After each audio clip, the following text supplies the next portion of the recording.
Are you surprised that Rudy Giuliani at this crucial time tests positive for COVID-19? I know, right? With regards to the states, as I said, there are a few states which we're going to be covering: Arizona, Michigan, Pennsylvania, and Georgia, in that order. Now, so we've got Arizona. The Republican chair, Kelly Ward, takes vote lawsuit to the state Supreme Court. He's basically trying to get the votes thrown out because of a number of irregularities that were happening there. So that's just a quick FYI. Arizona is still in play. Mm-hmm. This is what's going on in Michigan. We've got Dominion's buy one, get 10 free in Michigan. There are Trump's lawyers who have had a very big win in Michigan, where they're having a circuit judge who's decided to allow investigation into 22 Dominion voting machines, which is excellent, in Antrim County to examine the result of the November 3rd US election. The judge has ordered an investigation, 8 hours to have access to these machines and conduct their forensic research. And this will be very interesting because Dominion have been very shrouded. In fact, the Michigan House Committee, they threatened Dominion CEO with a subpoena.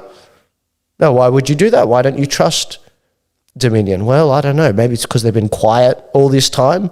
They haven't said anything. You'd think they'd want to come out and repudiate these claims being made about them because it's defamation. They've been silent. They've actually been silent.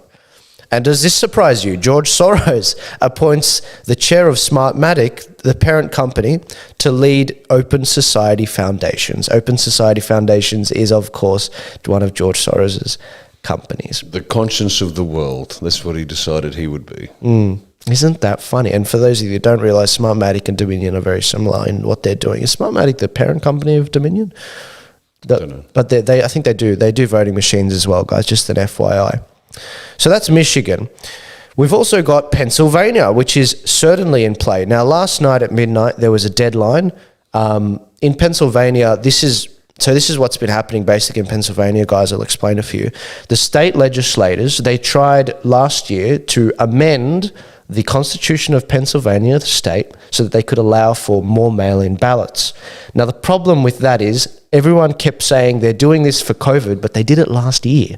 This has been a long time in the making because they know mail-in ballots are fraudulent and have a higher rejection rate. In fact, it was the New York Times that said they have a 2% rejection rate. They said this in 2012. Now, the state legislators, they tried to amend it. However, they didn't do it properly. What you're meant to do when you're over there and you're amending the Constitution to allow mail-in balloting is you're meant to go through a proper process. Part of it is a referendum at the next election. They never had that. They're also meant to put it in at least 2 local newspapers in every county, that's a lot of work. They didn't do that. They're meant to do all of these things to amend it, and they didn't do that. A lower court judge, and this is late in November, a lower court judge in the state ruled that this was done unconstitutionally, and that ended up getting elevated to the Supreme Court of the state, which is the highest court in the state, and that was the Supreme Court of the state overturned the decision. They said that they were too late. They said you should have done it earlier. But this doesn't make any sense, because if you did it earlier, they would have thrown it out as well, because they would have said you're too early. No damage has been done. You should have done it, because they're saying you should have done it before the election. It doesn't make any sense. But so basically this is being elevated to the Supreme Court level. Justice Alito is one of the Supreme Court judges who's overlooking this dispute, and he said he brought the emergency date for a response from both sides on this. He brought the date to midnight last night. Mm-hmm. We now have an argument from both sides, and it could have been announced right now, but right now we're waiting to hear if the Supreme Court will take this on as a case. If they take it on, this will draw the votes, the 20 electoral votes for Pennsylvania into doubt, and no one will get them for the December 14th date. This is cutting it very close. If they take it on, then that's 20 electoral votes Trump nor Biden will be getting. and it'll be a very big win for the Trump campaign. This is going to be interesting, guys. This could be a big turning point, and we'll find out very soon what happens with that. On top of that, the last state I want to talk about is Georgia. Now, of course, we had 4 suitcases that were pulled out from under this desk, and what happened, this was 1 o'clock I think it was like 12 or 1 o'clock in the morning, this ended up happening. They kicked out all of the poll watchers, the Republican poll watchers, the media, they kicked them all out of the room, and everyone was meant to leave. However, there was 4 or 5 people that didn't leave. And what did they do? They started counting votes again. They were meant to resume in the morning, but they returned very quickly, and they just kept counting votes. They pulled these 4 briefcases out from under the desk. Each one can hold 6,000 ballots in it, and they started counting them in these voting machines that they had. So there's 24,000 votes, more than enough to flip, and it's all on camera right here. Bombshell. I'm shocked. Yes. Now, after this came out, the Georgia governor finally called for a signature audit. The Georgia governor's Republican, and it sounds like he's a never-Trumper, and he has been fighting this tooth and nail because I think he got elected on this, and this will not look good on him. Last thing, a professor ran some tests, I think in Georgia, on some of the Dominion voting machines that were there. In the votes that he put in, he found that 37 more votes went for Biden, which shouldn't have happened. There should be 0 errors. I think the 37 votes that he put in, that accounted for 0.27% of the total votes he put in. I think that's right. I need to check that.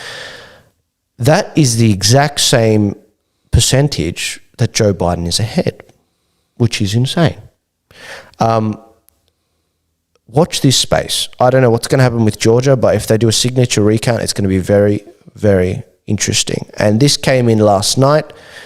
I didn't know this was a thing, but Texas sues Georgia, Michigan, Pennsylvania, and Wisconsin at the Supreme Court over election rules. They're not happy at all, because you've got a situation where because this is a union of states, guys, they're all of equal standing. And when Texas and some of these other states like Texas and Florida, for example, being Republican states, say, what the hell, man, you just ruined the election for us. We did it well. You guys changed your rules. Yep. So now they're challenging it. And so, look, we'll see how that goes. This could be significant. I didn't see this coming at all. This theoretically, could overturn the whole thing, actually. But we'll see. No promises. And the last comment I wanted to make was the Electoral College votes could be split theoretically in all of these states that we're talking about, which would lead to a Joe Biden victory. Well, the members of the Electoral College are not actually required to vote in accordance with the results. That's right.